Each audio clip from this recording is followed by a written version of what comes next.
All right, hello and welcome everyone to the second webinar in our rotational no-till series titled Let's Talk About No-Till Regenerative Agriculture. Regenerative is in quotes here to emphasize the focus we'll place on the word regenerative and how it's viewed through a number of different lenses. My name is Sam Malrate. I'm the director of the Organic Consulting Program at the Rotational Institute, and I'll be hosting today's session along with Leah Varek, our Midwest organic consultant and resident no-till cropping systems expert, currently based in Madison, Wisconsin. While our first webinar in this series focused on defining rotational no-till and some of its common applications, today's webinar will home in on how rotational no-till, tillage, and conventional production all intersect with the increasingly popular concept of regenerating soil. This will include discussing the current status of conventional no-till production in the United States, some different regenerative standards making their way into the marketplace, and how a combination of on-farm practices outside of no-till can help us continually improve soil health. Just a few logistical items before we begin. Please mark your calendars for our next planned webinar on Wednesday, April 27th, which will be the third and final webinar in this series titled Farmer Perspectives on Rotational No-Till Agriculture. This will feature a few of our farmer friends that are utilizing the practices we've laid out in previous presentations. And webinars with panelists like this are generally, they're my favorite. They're incredibly informative and they're worth your time. So I highly recommend joining us to hear what actual growers have to say about this topic. Rotational Institute also hosts a variety of other informative webinars. So if you're interested in attending one of them centered around a specific subject, whether it be beekeeping or composting, you can find more information and register at rotanalinstitute.org/education/webinars. There's no cost for attendance and all webinars are recorded for future viewing. And finally, if you're interested in attending one of our biggest events of the season, our annual field day will be on July 22nd this year. So please feel free to come out, see the farm, enjoy the weather. You can meet basically hundreds of other growers, community members, and leaders in the organic industry. Throughout today's webinar and at the conclusion of our presentation, we'll be accepting direct questions. So I'd love to get questions and it's a lot of fun to answer them in the midst of the presentation. So if you'd like to ask a question of your own, please write your inquiry only using the Q&A function on your screen with Zoom. Please don't use the chat box for questions. Those are a little more difficult for us to track. We'll get to as many as we can and generally answer them as we receive them. And for any technical issues with this webinar, please call 610-683-1481 for assistance. You should be able to reach somebody that can help you out. Okay, and with that, I'd like to introduce Leah Varek. Leah is our Midwest organic consultant based in Madison, Wisconsin. After growing up on a grain farm in northeastern France, Leah earned a master's in agronomy and agroecology, and for 4 years was a research specialist with Dr. Aaron Silva at the University of Wisconsin-Madison. Some of you that may be familiar with no-till research know that Dr. Silva has worked on this for a long time. While there, Leah supervised a number of diverse research projects, including cover crop-based reduced tillage systems, organic row crops, small grains, cover crops, industrial hemp, and more. Leah continues to apply her knowledge of cropping systems to the Institute's research efforts and travels across the Midwest to visit farmers in person and help them be successful in utilizing rotational no-till practices. She's one of the first members of the consulting team and has really helped to ensure that the foundation of our technical assistance is based in peer-reviewed evidence and research, some of which you'll see today. So Leah, I'll pass it to you to start us off. Awesome. Thanks, Sam, for the introduction, and thanks everyone for being here. I hope we all learned something together today. To kick it off, I would like to talk about why we would till and why we would not till. I already presented that slide at the previous presentation of this series last week, but I think it's nice to go through it again because a lot of you were not here last week. So tillage is very important for key reasons. One of them is nutrient cycling, which is obviously really important for crop production. The other one being weed control, another really critical point of weed control. And finally, improving crop emergence. So definitely very important reasons why we would till, and I will go over those in a little more details in one of the parts of the presentation. Why would we not want to till? That's kind of, the whole regenerative agriculture and all of that kind of defends that not tilling is better for the environment for several reasons, including reducing erosion, increasing carbon sequestration, improving soil health and structure, as well as reducing labor and fuel use. So again, those points, I will debate, or not debate them, but present some research that kind of discusses those points later on. So during this presentation, I think Sam went over a little overview of it already, but I'm not trying to draw, final conclusions, or it's more a push to ask all the questions and think about the bigger picture. We want to present aspects that we don't always think about, to put regenerative organic systems into perspective here. So I will first go over the history of no-till that covers herbicide equipment and policy, with a big emphasis on the herbicide use and how herbicide development kind of went along with no-till development. Then I will discuss the impact of herbicide use to put that again in perspective. Sam will go over what regenerative agriculture is and how different labels are trying to use the term in different ways. And then go over what we discussed in the previous slide was the tillage goals and the impacts and alternatives to tillage, and cover also the impact of organic agriculture on soil health. So bear with me, it's not going to be a fun presentation with lots of pictures and graphs and so on. It's a lot of text, so it will be me reading a lot of text, so you can definitely turn the video off and just listen to it as you're doing something else. But I just, spend a lot of time putting that together and reading a lot of interesting things. So I think reading is a big part of what we have to do to gain that knowledge, and I'm giving you the favor of doing the reading for you today. So here I'm going to go over some slides that kind of give a timeline of the no-till revolution. This is all based on an article that was published in the No-Till Farmer website in 2022. And through their history timeline of the no-till revolution, they touched on herbicide equipment and policies that have been enabling the use and extension of no-till agriculture. And what struck me as I was browsing through that history is the parallel between how the development of herbicide and no-till have been really going hand in hand, which, we can have different opinions about it, and I'm not gonna talk about this, but just, state the facts here. Again, this is all taken from their article. I did not put that timeline together. So here I highlighted, because I think that perhaps in the audience, we have people that work in agriculture, we have farmers as well, but we may have consumers who just don't know exactly what we're talking about. So I think it would be nice to put some names behind, the products that are being used. I know that glyphosate is one that is making a lot of noise. It's probably one of the most known herbicide, but it also probably one of the most used. But I also wanted to, mention other products that are being used in agriculture. So when you see 1955, 64, 66, all of those years have been marked by the invention or the marketing of different herbicides, paraquat, dicamba, here that are mentioned in the UK and the US. 1974, Monsanto's Roundup herbicide, glyphosate, is seen by attendees at the No-Till Farmers Hawaii Farm Tour. The herbicide will dramatically combat weeds in no-till corn. BASF introduced Bazogram. The molecule here is bentazone to the US and no-till soybean, thus expanding the no-till farming in the US and Brazil.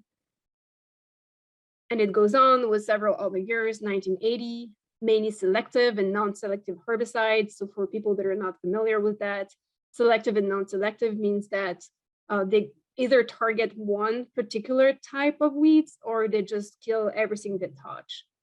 So the development of all those different herbicides, again, helped no-till agriculture. Same in 1985 with different burn down herbicide options. So burn down is basically a type of non-selective herbicide that you would apply before you plant your crop to get rid of everything that is growing there and would potentially compete with the crop. 1990, better and less expensive herbicides. So here we touch on the price of them, after their creation, here their prices are dropping. So Monsanto cuts the price of Roundup. Again, one of the most known herbicide, the molecule being glyphosate, in the early 1990s. And at the same time, ag policy is encouraging no-till, leading to the largest increase ever in no-till. So again, this is the policy part here that we're bringing up. NRCS has definitely been defending no-till for several reasons. The Dust Bowl was a big catalyzer to developing no-till agriculture. Definitely tillage can have detrimental impact. The Dust Bowl was a very terrible effect of over-tilling the land. But again, keeping in mind that all that has been allowing no-till to exist so far is based again on herbicides as well as equipment use. So 2016, the illegal off-label use of dicamba herbicide damages 3.6 million acres of soybeans. So here we're seeing the side effects of, first of all, using chemicals in a ways that you should not be using them and how that can impact the neighbors.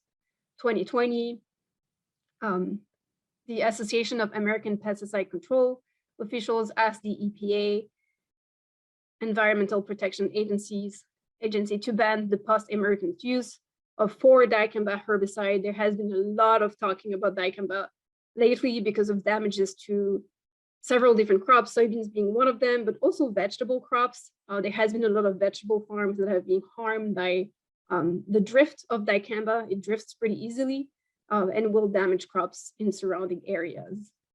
2021, so we see that since 2016, we're kind of starting to see the drawbacks of that heavy use of herbicides on no-till agriculture. Thankfully, we're bringing in precision ag technologies, which hopefully help us reduce the use of chemicals. So here I want to point out, 2021, this is nowadays, everyone's working on the things that are not working in their system. So organic farmers are definitely pointed out as people who use a lot of tillage, and conventional farmers as people who use a lot of chemicals. And I think everyone is trying to work their best to improve in what is not the best part of their system. So here again, precision ag technology, such as auto guidance, variable rate, and section control have been avoiding a lot of chemical use. And again, herbicide requirements continue to fall, while 10 pounds of herbicide were needed per acre in the early 1960s to make no-till work. Farmers are using mere ounces per acre today. We don't know exactly, how much is harmful, but still, showing the improvement here from we're using it without thinking about it, and we're using a lot of it we're really trying to not use as much of it anymore. I was going to make a short break here to take some questions if there are any, but I don't see any. Really encourage you to put any questions, concerns, comment in the chat. We want this to be interactive. We've been trying to put discussion points together, but really your contribution would be really beneficial to the conversation. We don't want it to be just us talking to ourselves. So drop your questions in the Q&A section, or concerns or comments. It doesn't have to be questions. All right, so I have been describing the evolution of pesticide herbicide development and the parallel between the development of no-till agriculture.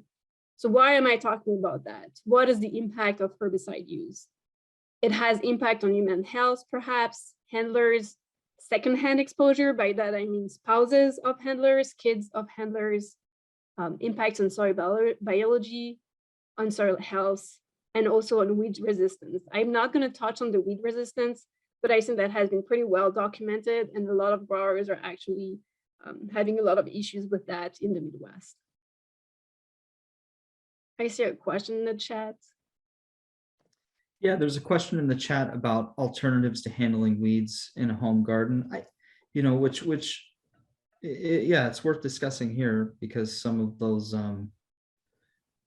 practices, the no-till practices, are translating into home garden use as well. So, what can we do otherwise? Yeah, so we're going to talk a little later on tillage being kind of the main alternative to herbicide, which is why I'm heavily talking about herbicide here when it's a no-till conversation, because it's like herbicides to me is the equivalent of tillage in a conventional system. So in a home garden, definitely like hoeing by hand is an option, but mulching is another really good option on a small scale like this. Having, you know, heavy straw mulches, heavy compost mulches. You can even have like, we have a colleague who really likes to have really deep mulch of alfalfa cuttings, which brings nitrogen as well as protection against weeds. So those are all good options for suppressing or not having herbicide, neither tillage in a small home garden system. And you can definitely reach out to us and ask for more details on that. Those are the things that we love to talk about. Because the term pesticides is used in wrong ways, I feel many times, and I think it's nice to settle what we mean by pesticides here. So pesticides is any substance or mixture of substance intended for preventing, destroying, repelling, or mitigating pests. That's the definition of the EPA. So under that umbrella term, it includes herbicides, fungicides, and insecticides. And I think those four terms are sometimes mixed up, and it's nice to like redefine them. So here we're solely talking about herbicide, again, because this is, in my opinion, the alternative to tillage in conventional systems. So for fungicides, you know, there are a few examples here of fungicides and insecticides, but again, today we're going to focus on herbicide use when we talk about pesticides. So first impact, potential negative impact of herbicide on human health. So this is the title of a New York Times article that was published in 2016. This pesticide is prohibited in Britain. Why is it still being exported? So we're talking about paraquat here, which doesn't make as much noise as glyphosate does, but I think it's good to put it on your radar and for you to look into it if you haven't heard about it. Paraquat is one of many pesticides that can be used in Europe, but is sold in the United States and elsewhere. And it has been linked to Parkinson's disease in a growing body of research. So this is quite interesting. I'm from Europe. I was born and raised in France, as Sam mentioned. And it's kind of disheartening to see that Europe is producing something that they won't use, but then they will have people in the US use. As we already know, it has been banned in Europe since 2007, and it's still in use in the US. And it is well documented that it has linked well with Parkinson's disease, to the point that in France, Parkinson's, for someone who has worked in agriculture or secondhand exposure to ag chemical, it is recognized as a disease that is linked to your job. So you get, you know, better benefits if you get better coverage if you have Parkinson's and have worked in ag, because they have disclosed that there are links between use of paraquat and Parkinson's disease. I'm only going to cover paraquat for the impact on human health for the sake of keeping the webinar short. And I didn't want to touch on glyphosate. I touched a little bit on it at the last webinar. Here we can read a paper from Shearer and al. That was published in 2021. In the larger agricultural health study cohorts, several other herbicides, including paraquat, were also associated with risk of end-stage renal disease among pesticide applicators. And husband's use of paraquat, so here we have that second-hand exposure that I was talking about, was also associated with the risk of end-stage renal disease among female spouses. So here pointing out again, not only it can be harmful for the farmers, but it can also be harmful for the farmer's family. And again, in the same paper, high lifetime use of paraquat was also associated with an increased risk of renal cell carcinoma in 20-year lagged analysis among pesticide applicator. So I think this is pretty striking here. A lot of published documentation on this herbicide that, again, is still allowed for use in the US and is not in Europe. So things that we learn along the way, it's always important to have that in mind and keep documenting yourself.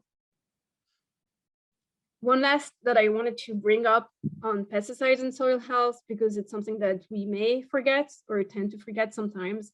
There was I want to say beautiful, but it's not beautiful. It's beautiful because there is beautiful art in it and it's well put together, but it's kind of disheartening. A report put together by the Organic Center on the agrochemicals, environmental racism, and environmental justice in US history.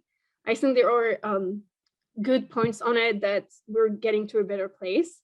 But here, I wanted to put the emphasis on the fact that sometimes marginalized population are more affected than other populations by the use or the production of those chemicals. And here I want to insist on the production of those chemicals because that's something that sometimes we don't think about. We think about the people who are using it, the way it's spread on the land, but the production of it can also have detrimental impacts. So here from this report, agrochemical production left a similar stain on the strip of the Mississippi River between Baton Rouge and New Orleans, known as the Cancer Alley.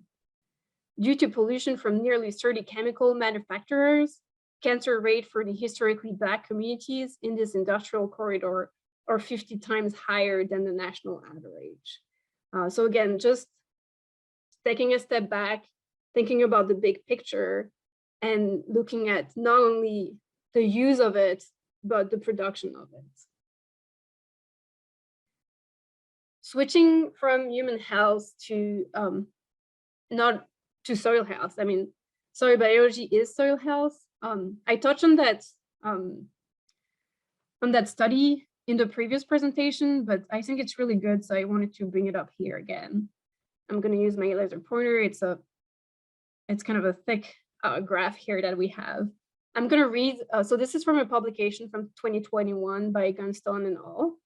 And here is a quotation from the introduction. So soil contains an abundance of biologically diverse organisms that perform many important functions, such as nutrient cycling, soil structure maintenance, carbon transformation, and the regulation of pests and diseases. Those are really key functions. And if we remember when I talked about why should we till, those are functions that can be performed by the soil organisms that would be achieved through tillage. So all that soil biology, all those organisms, those are macroorganisms, insects and invertebrates in the soil, are performing a lot of function. But what we're finding in the study, which is, I can't remember if it's a meta-analysis or if it's a review, but it takes a lot of different results from a lot of different research. And here we can see the percentage of tested parameters effect. So by parameter, we mean all of that list here as it regards to soil invertebrates. So mortality, their abundance, their biomass, their behavior, their biochemical markers, their growth, their richness and diversity, and their structural changes. And there are 1, 2, 3, 4 different categories of herbicides that are listed here. There is triazine, glyphosate, amide, and synthetic auxins. I think synthetic auxin include 2,4-D, which is another pesticide that was not listed in the previous slides, but another one that's broadly used.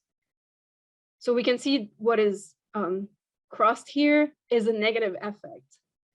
So out of those 4 herbicides, the minimum percentage of negative effect found was 40%, and it goes up to almost 90% of negative effect. So negative effect on all or any of those parameters from those herbicides. In some instances, there was no effect found, and on very, very few instances, there were positive effects found. You know, and very few of them, less than 5% here, I think. So most of the time, I guess the conclusion here is that most of the time, when using one of those categories of herbicide, we're having a detrimental effect on the soil biology and the soil biological activity. Again, macroorganism, not microorganism, is what is targeted in the study. And so we're limiting their ability to perform all those tasks that we really want them to perform for us. So definitely not helping ourselves by using those products. We're going to move to the next section right after this, so we can take a few questions before Sam discusses the current regenerative agriculture labels. Oh, there's no question. You just had a little discussion about subtitles. Okay. Yep, no questions coming through. All right. So we'll So keep you rolling can, and see yeah, if there's take some it. at the end. Okay. You got the next slide? Okay, great. So the reason we wanted to provide all of this backdrop about the development of no-till agriculture and that it sort of developed in conjunction with herbicides is because there's a concerted effort now to start to take some of these no-till practices into account.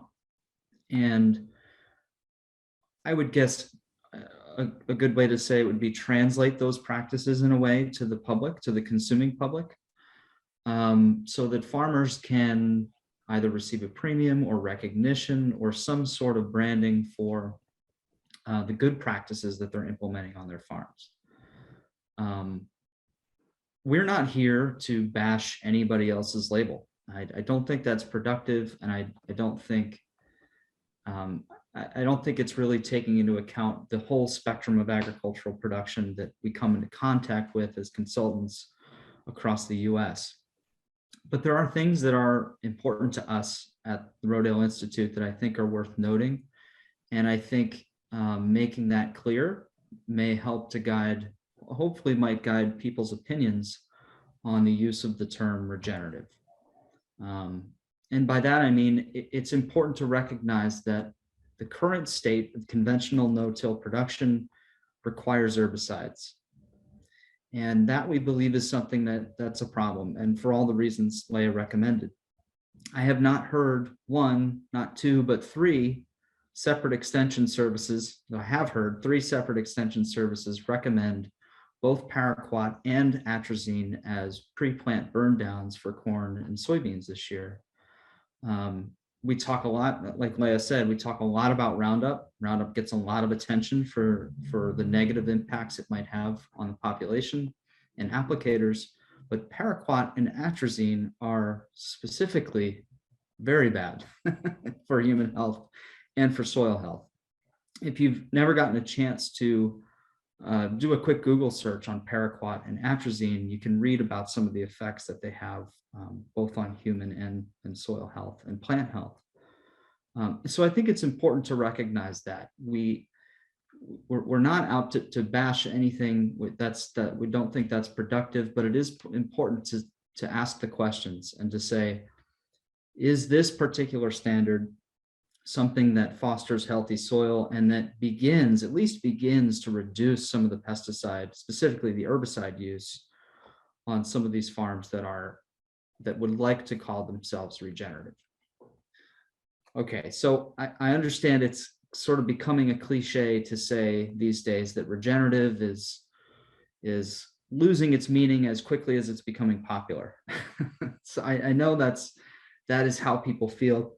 Maybe it's just in our industry. I think in the consuming public, maybe there hasn't been as much contact with the term as we might think. Maybe our perception is a little skewed. But I do think it's important to recognize that there are some benefits to these standards being implemented, or in conventional farmers getting interested in some of the things these certifications have to offer. So what I'd like to do is go over three of them. We have soil regen, we have regenified, and then the regenerative organic standard. These are the three that have sort of come onto our radar the quickest. They seem to be attracting the most attention. And I do think there will come a time very soon that we'll start to see these labels on products. And it's important that people understand exactly what they mean. So I'll start with soil regen. This comes to us from a group.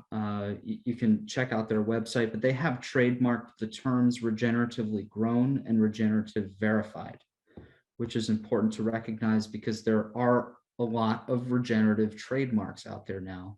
This specifically belongs to the soil regen label. If you look on their website, you can see some farmers and industry leaders that you may recognize, and that might help you kind of hone in on exactly what kinds of practices they're promoting. But what they list on their website are the regen ag practices that would allow you to qualify for a label like this. Would be increasing plant, animal, insect diversity through crop rotations and cover cropping. Like we're talking about rotational no-till here today, minimizing soil disturbance is here. It doesn't say eliminating soil disturbance, it says minimizing. This is a good thing. Keeping the soil covered, reduced synthetic chemical and fertilizer applications, again, all good things. Holistic integration of livestock, keep a living root in the ground. I was not able to locate an actual standard or framework for this, so I'm not sure as a grower how you become regeneratively grown or regenerative certified. It's something I'm working on. I'm happy to share at the next webinar, but it's not something that was publicly available. The next slide, if you don't mind. The next one we came across was, this was announced this year at Expo West, called Regenerative. They list some of the practices on their website that are important to a regenerative grower, which would be minimizing disturbance, soil armor, diversity, living roots, livestock integration. You can hear some very, very similar terms used in this one as well. Facilitating the cycling of water and minerals, energy flow. And this one says community dynamics is kind of unique. It's not something that's included in any of the other ones I've seen. The Regenerative label does have a verification standard, which I've linked to here and you can read. They call it the 634 verification standard. I forget exactly what that is. There are principles, there are 6 principles, there are 3 principles, practices, and something else. But you are actually able to read through the verification standard here, which is interesting and educational. One thing they do mention in there is a requirement to begin to reduce herbicide use and synthetic fertilizer use. So again, this is all, we hope, is sort of starting to get farmers that may not have been interested in these things before engaged with the concept of cover cropping and plant diversity and livestock integration.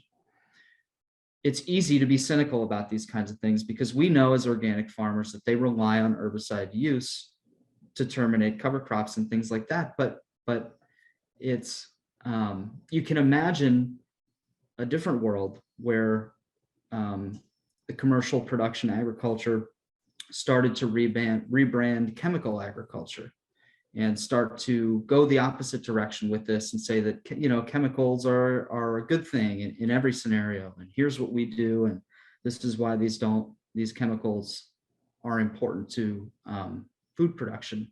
It's not that, it's the opposite. So people are really trying to move the needle a little bit in the right direction. Next slide, if you don't mind. So then the final standard I'd like to go over is the regenerative organic standard. This is something the Rodale Institute participated in creating the standards for. It is fairly new, it was developed in 2019, and it was an attempt to take this word regenerative and put some real standards behind it. The reason we didn't do this, but the reason the group of stakeholders that created this label inserted the word organic is because in order to become regenerative organic certified, you must have a USDA organic certification.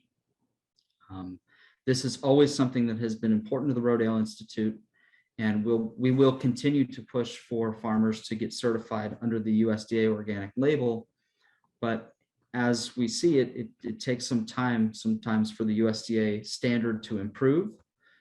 We see this as a viable way of implementing some of the things we've always wanted to see within the USDA organic label and not necessarily having to go through the federal process.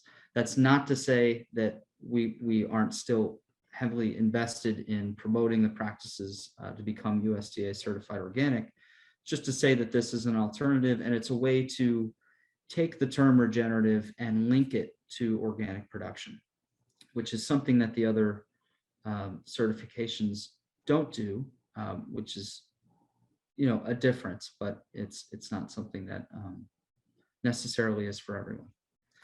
So what you can see here is this is kind of the regenerative organic certified label. There's a lot of talk about consumer confusion over this regenerative word, and I think that's,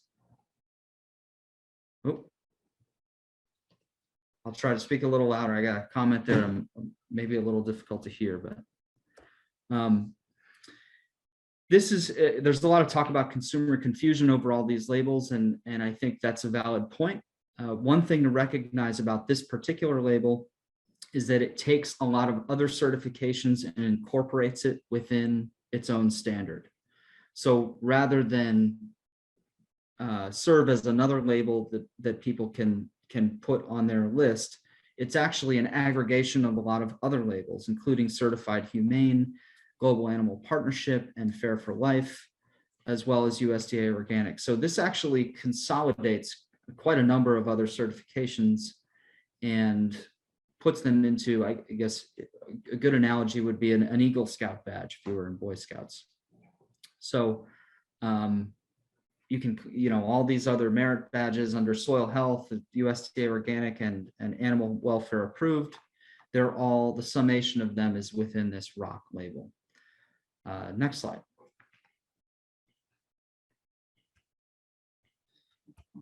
There are 3 levels to this ROC label, bronze, silver, and gold. The concept behind this is you can enter the ROC label at the bronze level and continue to improve, because the entire concept behind regeneration and regenerative agriculture is continual improvement. We need to make things better. So we have these various levels to say, okay, you're at bronze now, then in 5 years, you'll need to improve and obtain silver. And in another 5 years, you'll need to improve and obtain gold. And so you can see, if you go on the website and check out some of the requirements behind each one of these levels, you'll see that there's increasing stringency in improving soil health or social fairness. And you can continue to go up until you can reach gold. At which point I'm told, once there are a lot of gold producers, there may be a platinum, who knows, but continual improvement is a really important part of this particular certification. Next slide, please. This certification is built on 3 pillars, and I know we're getting a little bit away from the no-till concept here, but in the USDA organic standard, it's not necessarily entirely clear what farmers need to implement in order to continually improve soil health.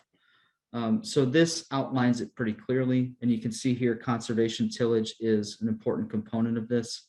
The standard is built on 3 pillars: soil health, animal welfare, and social fairness. You can see under soil health, all of these things need to be verified. You're building soil organic matter, you're using cover crops, you're rotating cash crops, no soilless systems, no synthetic inputs. On the animal welfare side, we're talking about allowing the 5 freedoms. That's freedom from discomfort, fear and distress, hunger, pain, injury, or disease. Not allowing CAFOs of any kind under this certification, and primarily pasture-raised animals.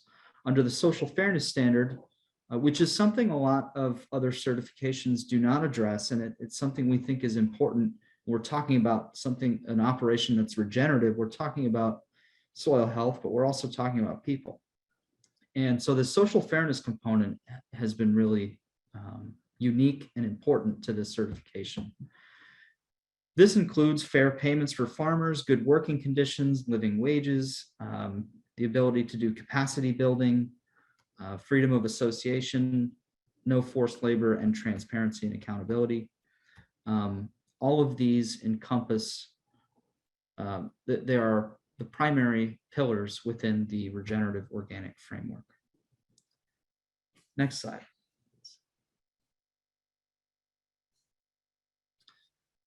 So like I said, with the other 2 certifications, hopefully I'll be able to share a framework maybe at the next presentation, or put it as an addendum to this presentation in the comments. But you can read the entire regenerative organic framework at the link I've provided here. This is just an example to the right of some of the requirements for the minimization of soil disturbance.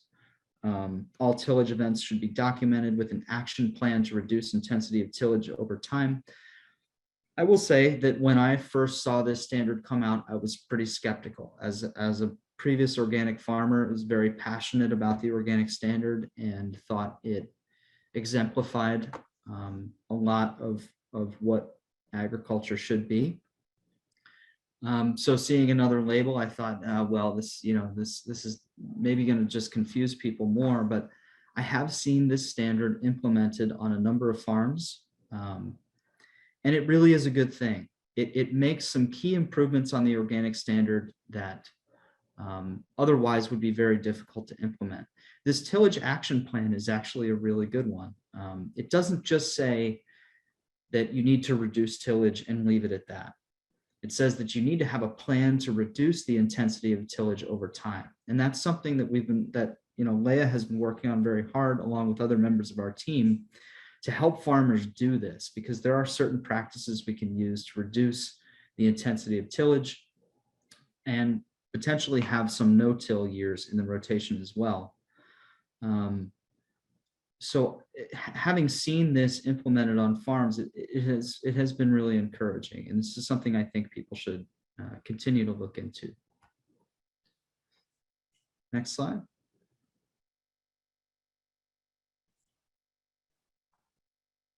Okay, and I'll turn it back over to Leah to talk a little bit more about tillage and how we can build healthy soil with a variety of practices. Thanks, Sam. Yeah, we had a comment about not hearing properly. It seems like it's an isolated issue. I hope that you all can hear us, which means that the recording will be good too. So here in this section, I'm going to talk about why organic growers use tillage and kind of dig into why it's kind of mandatory for them to use tillage in some instances, not to have detrimental impacts on the environment, and to be able to grow their crops as they would want to. So here, talking about tillage and nutrient management, we're going to touch on those points that I mentioned in one of the first slides. So this is a table that was published in Nutrient Management Fast Facts by the Nutrient and Pest Management Program by the University of Wisconsin-Madison. It's an amazing resource. If you're an organic grower and use manure, I would highly recommend you have it on hand. It's a very nice sum up of manure use and a lot of different things, green manure as well. What I wanted to highlight in this table, so this is the estimated available nutrient content of different types of manure on the first year and on the second year. I'm trying to use my little laser here. So first year, second year, you see first number is first year, second number is second year. This is not exactly what I want to focus on. What I put in red here in the box is the time to incorporation. And incorporation here means tillage. There is literally no other way to put manure in the ground than to till it in. So till it in was just a tillage pass, or putting it in was injection, which I'm not even going to talk about injection today, but just about tillage period. So tilling it within an hour, tilling it within an hour to 3 days, or less than or more than 3 days after application of it. And you can see that in the ones that I boxed in red here, there's a big difference between working it in within an hour, more than an hour, and more than 3 days. There is a lot of nitrogen that is lost here if you're not working in the manure. So for those of you joining us from Iowa, there is a lot of swine manure in Iowa. For those of us joining us from Wisconsin, there is a lot of dairy manure in Wisconsin. So you see that those types of manure lose a lot of nitrogen, I would say likely to the air, if they're not incorporated into the ground right away. So this is a total loss for the farmer, and this is probably not a good thing for the environment as well. So this is one reason here why farmers till. I just want to put emphasis here, if there are consumers or people that don't work in agriculture here, that farmers don't till for the fun of it. I don't think anyone wants to do it. It takes time. It puts wear and tear on the equipment. It uses fuel. No one does it for the fun of it. There is always a reason why we're tilling. Here, again, on nutrient management and tillage, I've been digging around the literature with cover crop green manure and tillage. So cover crop green manure is a cover crop that usually is a legume or a mix of a legume which fixes its own nitrogen and another type of cover crop. Tillage will likely be needed for termination. Cover crops are really good things. They can do really powerful things for the soil. They keep the soil in place in the winter or any other season where they're growing when nothing else would be growing otherwise. But terminating them in a lot of circumstances does require tillage, unless they can be crimped with a roller crimper. I touched on that last week. A lot of cover crops cannot be crimped with a roller crimper. And then the big question outside of termination and whether or not we can terminate them without tilling is the efficiency of the nutrient release when you're not tilling those cover crops in. And there is not that much information on that as there is with tilling and manure. As I showed you in the graph before, it's pretty straightforward. We know that if we don't work it in, we're losing nitrogen. Here, I saw a lot of different findings on that. So the first one here from Lowry and al. In 2021, strip tillage decreased soil inorganic nitrogen concentration 16 to 40% compared to full width tillage. So this one argued that with full width tillage, which is more intensive than strip tilling, you will get much more, 16 to 14%, 40%, which is quite a steep curve here of soil inorganic nitrogen concentration, soil inorganic nitrogen being the form that's available for the plants. So that means that if you don't work in your cover crop here, you're not going to get the nitrogen benefits of it. Another one, tillage systems did not affect the decomposition rate constant, and accumulated nitrogen release for both cover crops. So most of the cover crops that are studied in those studies are rye and hairy vetch, or a mix of the both of them. And this one shows something different. So here the decomposition rate and the nitrogen release is not affected by the tillage system. So it seems to be, soil and weather dependent. Obviously, the conditions are going to play a big role here. And another one, pea, clover, and vetch plots terminated by disking had higher soil inorganic nitrogen levels than their corresponding plots terminated by raw or crimping until week 12 for pea and clover and through week 16 for vetch. So this one, like the first one, argues that without tilling, we won't get the nitrogen release we're expecting from the cover crop compared to cover crimping it, which we're not tilling when we're cover crimping, but also we're not getting the nitrogen. So we're not growing a good crop either. So again, putting, some information behind why we're tilling here. And I wanted to put in comparison, I saw Jessica Shade from the Organic Center presented that paper at the Iowa Organic Conference in November. And I really was struck by what she presented here. So it's a paper from Menegat and al. That was written in 2021, and it's still in review. So it has not yet been published or peer reviewed. But the study found that synthetic nitrogen fertilizer supply chain was responsible for an estimated emission of 1.5 gigaton of carbon emission in 2018, representing 21.5% of agricultural direct emissions. That's a lot. And 2.4 of the global, the greenhouse gas emissions. So 2.4% of the global and 21.5 just for the nitrogen, synthetic nitrogen. So that's our alternative. We could use synthetic nitrogen, which in that case, we don't need tillage all that much. It's readily available. You don't need to work it in. But then if we look again at the bigger picture, like we were looking at for the production of agrochemicals, they are unintended consequences that are displaced, and we don't necessarily see them. And they break it down here. So the production of it accounted for 35.2%. The field emissions 62.4%, and the transportation 2.4%. So non-negligible impact of using synthetic fertilizers, which allow us to reduce tillage. And this is from a SARE publication. I was kind of surprised to find that table in it, but It's really interesting. So the SARE publication is about managing weeds on your farm, a guide to ecological strategies. It was released earlier this year. Highly recommend looking at it if you're an organic or considering organic agriculture. It's a really, really good publication, just like all the SARE publications in general. So this table here shows us the energy use of tillage. And here I'm putting it in the weed control category. So we touched a lot on herbicides, because herbicides, again, are the alternative to tillage when it comes to weed control.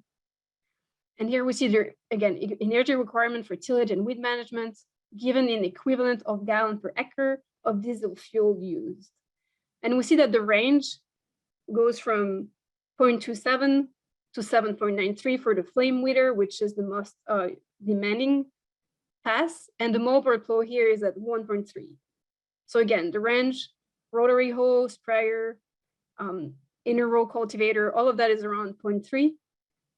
Then we have the moldboard plow at 1.3, chisel plow at around 1, and the flame weeder at 7.3. We try to keep that in mind for a second. Looking at the next slide, which shows the same for herbicides. So again, herbicides, all the alternative to tillage in terms of weed control. So we have different products here. We talked about those molecules, 2,4-D, dicamba, glyphosate, paraquat. So the energy application of them, for some of them here, dicamba 2,4-D, it's slower than most of our tillage passes. But here at 1.16 and 1.33, paraquat and glyphosate are actually at the same level of a moldboard plow pass and higher than rotary hoeing or inner row cultivation, which are the in-season weed control tools that a weed farmer that an organic farmer, which are not weed farmers, would use. So again, thinking about energy use, we don't think about that all the time, but this is really what I wanted to do with this presentation, is really trying to think about things that are not right in our face and we don't always think about, and put some numbers and ideas behind it. Carbon sequestration is a really hot topic these days. A lot of farmers, organic farmers that I work with, have that question very often, whether they're able to get carbon credits when they're organic or not. I don't have the answer to that because I don't work in carbon credits very much, but it's a legitimate question. You would think that being an organic farmer is using a little more tillage, you may not have access to it. I don't think it's true because I know organic growers who do have carbon credits. But anyway, many soil carbon studies have indicated that the impacts of no-till on soil carbon sequestration are compounded by many factors and should not be generalized. So this is kind of an indication here from a paper from 2013 that tells us that we're not actually quite sure if no-till increases carbon sequestration. Looking at different things, another paper here from Paulson and al. In 2014, again, touching on organic carbon and no-till. So quantity of additional organic carbon in soil under no-till is relatively small. In a large part, apparent increase results from an altered depth distribution. The larger concentration near the surface in no-till is generally beneficial for soil properties that often, though not always, translate into improved crop growth. Finally, they argue that no-till is beneficial for soil quality and adaptation of agriculture to climate change, but its role in mitigation is widely overstated. So those two papers, I think, have that in common, that they say, yes, perhaps there is a little bit more carbon sequestration when we are no-tilling compared to tilling, but the picture is a little more gray than black and white, and there are a lot of settled differences in different systems, and no-till may not be the fix-all to carbon sequestration that we thought it was, or that people think it is even nowadays. A lot of encouraging studies now on tillage and soil health that are showing us that tillage doesn't have that detrimental of an impact of soil health that we thought it had at some point. So here a paper showing that there is highest earthworm bioturbation that is best achieved with no-till. However, earthworm density and potentially bioturbation. So bioturbation is the perturbation of the soil by earthworms, very fancy word, can be increased also by a diversified crop rotation. So here we're balancing, okay, no-till is good, but increasing your diversity in your crop rotation is also really good. Second quotation here, soil structure is most improved during continuous cropping when combining organic crop management with reduced tillage with a lay period. So here it's like, it's not just one practice that's going to solve it all. Crop diversity, manure use, reducing tillage, all of it pulled together. It's a mixed effort of different practices that we really have to apply to get to the optimal soil health. And I will let Sam touch on a study that goes deeper in the soil health part, unless we want to do questions. Thanks. Yeah, Leah, I'll be really quick with these last couple of slides, and then we can Okay. go ahead and move right into questions. But I did just want to share with people. So we're talking a lot about, you know, no-till practices and the current state of affairs and some of the labeling and herbicide use. We do want to tie this all into the fact and open up everyone's minds to the fact that the verdict is still kind of to be determined on tillage and soil health. It's not that no-till is the answer and that we all have to get there.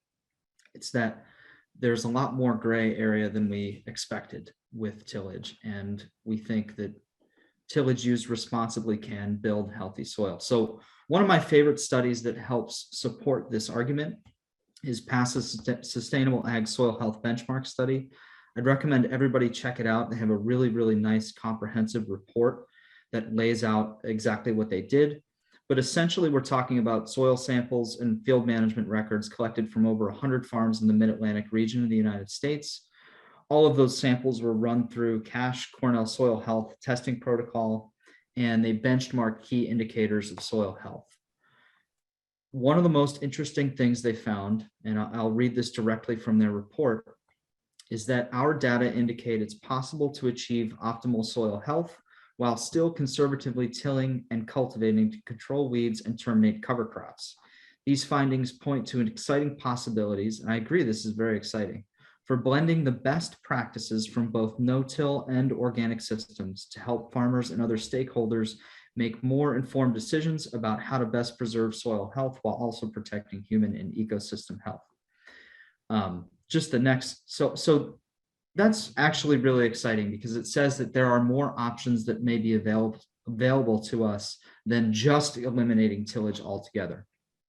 You can see here from this graph, and I saw someone in the question section mention this about manure. I think it's a very important point.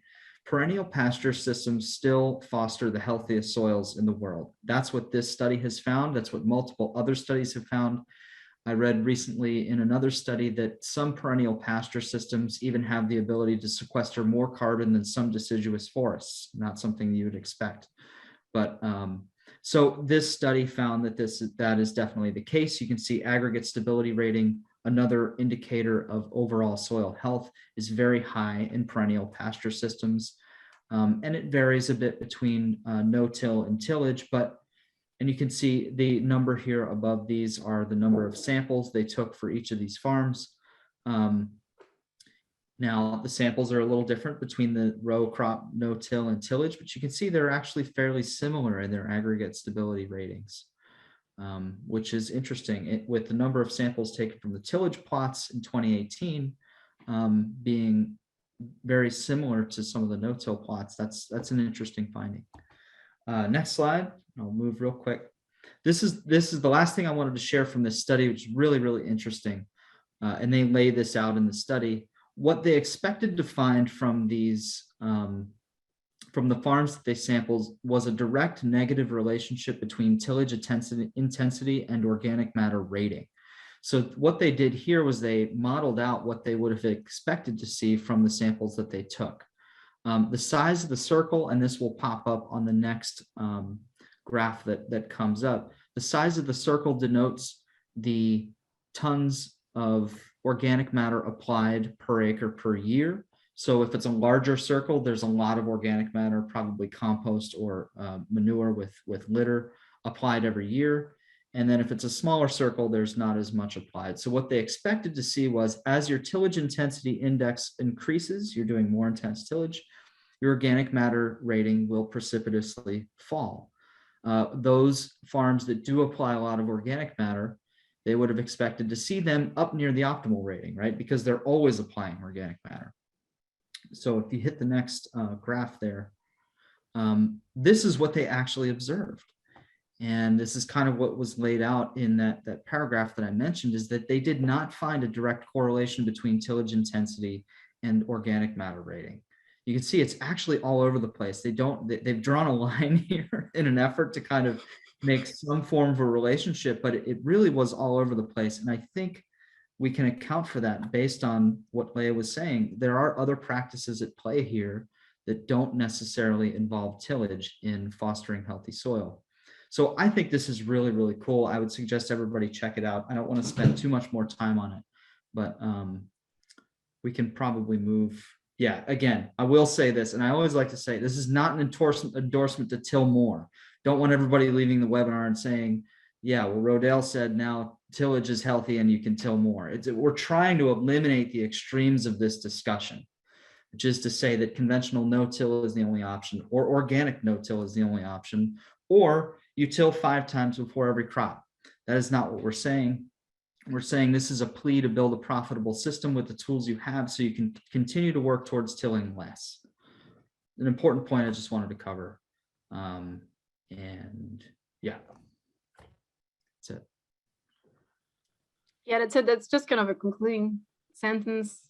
It isn't black and white, and whether we want it or not, we're all in this together. So, you know, erosion, human health, soil health, greenhouse gas emission, using manure, using mineral fertilizer, tilling, or using pesticide, all in all, we didn't put this webinar together to like make anyone angry at one another. I think we just want to encourage conversation and really educate people when making remarks to people who don't do things the same way they do, to think about, you know, what is the bigger picture and why and how could they do it differently, and have, you know, constructive conversations instead of just commenting on one another practices.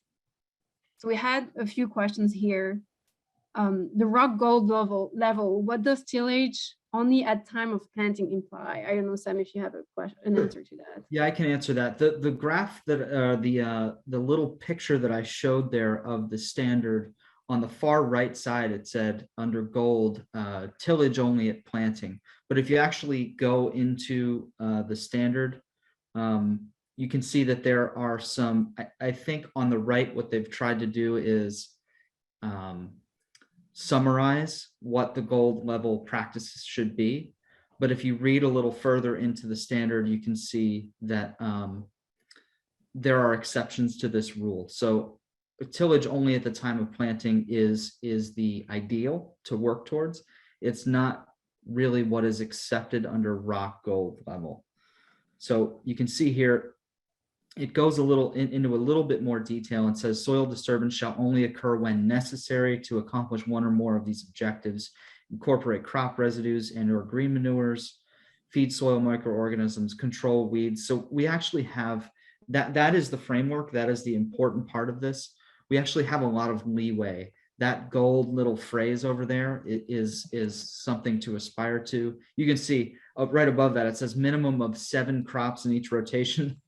There are going to be a lot of gold rock certified farms that don't have a minimum of 7 crops in the rotation, but that's the end goal to aspire to. So just to cover that, tillage only at the time of planting is not necessarily enforced for that. There are a lot of exceptions to that rule. So if you're interested in rock, just don't hesitate to contact us. I know that the person who asked the question has our numbers. Other questions are soil movement, water quality, and water management covered under soil health. I would say yes, those are all components of soil health. Obviously, for the sake of time, we didn't cover all the components of soil health. We just wanted to have a few examples under each category. But again, this is more a door to like opening a door to more questions than it is giving all the answers. So more than happy to discuss that. I'll also Sam, go say ahead. that if that was a question about rock, then yes, those are also covered under the soil health and land management section a little farther down. So check out the framework on that. It was about rock because it came right after the other rock question. Okay, gotcha. Another question, your points about tillage as manure management really are only considering current technology. What needs to happen to change the characteristics of manure or machinery to reduce tillage? So this is for the researchers in the room to answer. We, as consultants, are not doing the research on that, but this is a very good question. You know, how can we better handle manure so we don't need as much tillage to get the best out of it? Yeah, I think it's a very legitimate question. I don't even have, you know, a good hypothesis to put behind that at this point. I don't know, Sam, if you have anything you've thought about. No, yeah, I think tillage as manure management. Yeah, that's a really good point. And I think injection, more advanced injection technology is something that we could probably look forward to. Also, ways of making manure a more consistent product that can be without so much processing that it becomes way more expensive, but possibly some on-farm processing to make the product more consistent would be great. So yeah, we really are taking only our current technology into account here, because that's all we have. But what needs to change, what needs to happen to change the characteristics? I think that the biggest challenge is consistency across the pile, across the product, weight, transportation, and incorporation without excessive tillage. Those are the things I think we need to focus on in terms of technological advancement that would help maybe more farmers use it. Yeah, I mean, there's definitely room for improvement here. I think perhaps on the engineer side of things more than the agronomist side of things. Another question, effect on soil nitrogen when cover crops are terminated with a silage tarp. So here we're thinking about vegetable production, not field crop production. Sam, do you have anything on that? My assumption would be, and I don't have a study for this, but my assumption would be that what you may lose from volatilization by putting it on top of the soil and not covering it, in theory, you'd be mitigating that to an extent with a silage tarp. But once you remove the tarp, then all that volatilization still happens.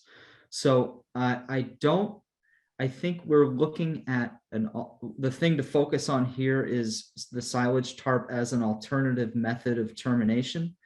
Your cover crop end credits and your soil nitrogen and mineralization will probably follow a similar path that they do when they're incorporated or terminated with a crimper. It's my assumption. Yeah, it's a really interesting question. And I, you know, what I pointed out on the studies between tillage and crimping was the nitrogen mineralization was, again, there are like different results that have been seen.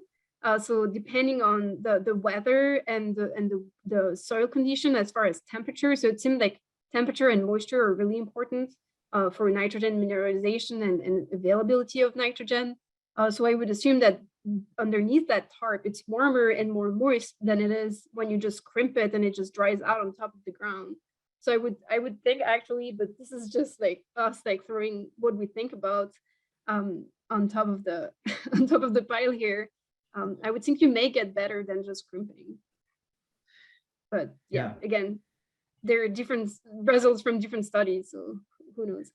I do want to share, John has shared some really great thoughts in the chat box here about manure application, and he's got a really great point about manure when it's incorporated in a grazing system, not just applied to land for row crop production. So John, I'd like to just read your comments here. If you're considering manure that is spread from storage, then incorporation of it is probably more critical. That's where Leah shared the table that showed some of the nitrogen loss just from application within hours. However, he says, however, in a grazing situation, an undisturbed cow pie will crust over, protecting the remaining part of the pie from evaporation. Then the biological breakdown from dung beetles and the like will begin to incorporate the manure from underneath. That's a really interesting point. And I think it's really valuable. Grazing and manure application are by no means the same. You get quite a number of other benefits from incorporating livestock into your system that you don't get from the utilization of manure just as a soil amendment. John goes on a little bit later to say, if you incorporate grazing livestock into your rotation and apply your manure, that is graze the livestock rotation year, in that livestock rotation year, then you won't have to incorporate the manure with tillage because the biology will do it for you. Amen. That's a great point. And it's something that when we talk about the regenerative organic standard, we really want people to start incorporating livestock where they can for a lot of the reasons John mentioned. But there are others. Every time it's passing through the gut and falling onto the field, you're inoculating your soil with tons of microorganisms. You also have the movement of soil and termination of things with hooves. So John, really great points, and thanks for sharing. 2 more questions. People are sticking around, so I have time. Sam, if you have time to stick around a little bit. I got about 3 minutes, so let's see if we can do a couple. Okay. Can you explain your conclusion on nitrogen and cover crop no-till? I think we've touched on that a couple of times already. It seems like the science is still developing. We don't know exactly what the nitrogen mineralization and availability is in a no-till roll down system compared to a tilled system. What I saw in the literature was evidences that depending again on the weather and the temperature, moisture and temperature, there can be differences in mineralization. And the last question, what about grazing the cover crop to get animal manure applied and incorporating into the soil? I think Sam, you just also touched on that. Yeah, it's another method of termination. We talk a lot about herbicides. On the organic side, we talk about roller crimper as a method of termination and tillage. But I do see this as the next big research focus. I'm hoping for those that are studying organic cropping systems is you can terminate cover crops with animals, and then you get all those additional benefits, including basically a diversification of your operation by having livestock on it that you can sell. It's a really important point. Let me just real quick, I'll just read off our closing. Just want to thank everybody who attended. Thanks to those of you that are taking some of these practices onto your farms and helping educate others about regenerative organic agriculture. And thanks to all of you that took the time out of your day to engage with us and ask questions. I love this part. I think we learn a lot from this, and hopefully those watching will learn something as well. Again, please keep an eye on our website to register for any webinars that may be of interest to you. And if you're a farmer interested in utilizing our services, Leah just put up our contact slide there. Please give us a call or send us an email at consulting@rodalinstitute.org. Thanks again. Have a great day.